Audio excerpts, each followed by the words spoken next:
if you look at the Sustainable Development Goals, by 2030, we're looking at these goals being realized, and Nigeria is a signatory, to all of these international documents. And realistically, documents. they can't be realized you cannot reach that level if the women are left behind. We have 5.6% of women in national parliament.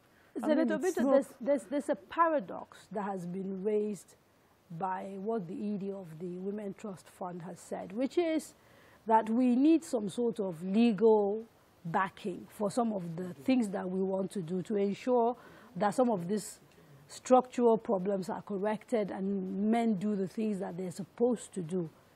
The paradox is that we don't have the women to push this legislation. And so, again, we're looking to men. How realistic is that? No, it's not that we don't have the women. Some of this legislation, obviously, it can come through the private member bill. But like I said, we are a signatory to some treaties and conventions and bilateral agreement that will do that. Obviously, even the African Charter on the Rights of Women, how do we implement it? Nigeria is a signatory to it. But you see, the issue is that when we don't sit on the table and take the bull by the horn as women, then obviously we will continue to lament till thy kingdom come. And what is the issue? She made mention. I remember in 2003, that was when we got the highest number of female in the National Assembly, both in the House of Rep and in the Senate. We came in 1999, we were just barely 12. But in 2003, there are 2 states that we wish, and at that time, I and Honorable Sa'adatu Sani, we're now lobbying. Lagos came with 3 women in the House of Representatives in each of the senatorial zones. Kaduna, at that point in time, Kaduna State, deliberately came with 3 female members, each representing each senatorial zone. And when I said, what is the percentage ratio of 35% to 360? And we were shocked. It was 108. So definitely, each senatorial zone should produce 1 female, and at that time, we will have 35%. I remember vividly, we went further to discuss with INEC at that point in time, and we were talking about what about the quota system.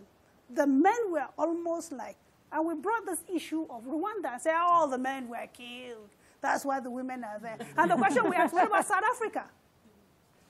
But we must go back to the model of Senegal and Kenya. It was a deliberate issue, whether you are from the north or from the south. But as long as we have the same common denominator, being a woman, there's the same crisis a lady from Zamfara State is having with the same person in Ebonyi State.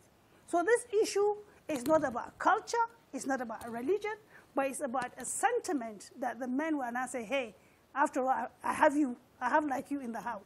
But you have us in the house, fine.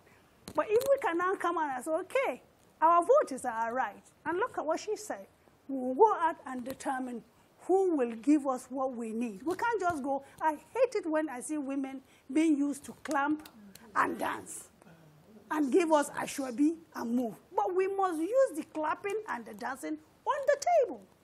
If you have 20 commissioners, give us our 35%. I really still want to get to the how. So I understand the need to organize. The how in legislation, like we said, you need the number. We lobbied. You need 73 members in the Senate and 240 in the House of Representatives to pass a clause of the Constitution. In the House, in the Senate, we were less with 17, because 47 senators appended to the 35%, but again, we needed 73. In the House of Representatives, it was 213, so we are less. So because what we did both in the House and the Senate, even with our number, is that we push for the men to look at, it is not Binta being a member today. It might be your daughter or your granddaughter tomorrow. And those are the things that we're able to push. And some of them, I will not say you can be a he for she. Look at us as your mothers, look at us as your daughters. And at the end of the day, the lobbying worked. But what we are now saying that we cannot take it out of the parliament and allow all the civil society and the NGO to come together, make a a fundamental force, and let the young people now say, no, now we have now realized that we have the numbers, we are the ones that go to the polling unit, and yet we are being denied to be at the table that will decide the future, our future. But our vote is our right. So we will have to go out and do that. It happened in the APC. When we went, and most of the things they said, no, let's bring in more women. I was one of the person in the NEC meeting that I was against this free ticket. And a lot of females that were contesting in the APC got angry. And one of the things I told them, I said, giving me a free ticket will not solve the problem. But let me buy the ticket, then you take the responsibility of shouldering my campaign. Because a lot of us have an issue when it comes to logistics. We don't have the logistics. So if I buy the ticket and I know that the government is behind me or my state government is behind me, go ahead, we'll do it. The president can't do it because it's at the national. The state governors ought to do it. And that's why I love what is happening in the Southwest, especially in Lagos.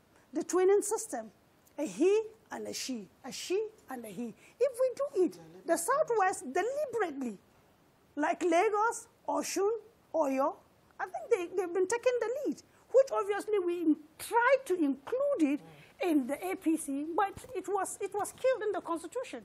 But until we take a deliberate stand, we won't go in for that. So it is not we in the parliament, but every woman out there that believes in the future of our daughter and in the stability and progress of our country. We are all one in one. Let me tell you what happened. I have to go for a break. Okay. And when I come back, I promise I will allow you to carry on.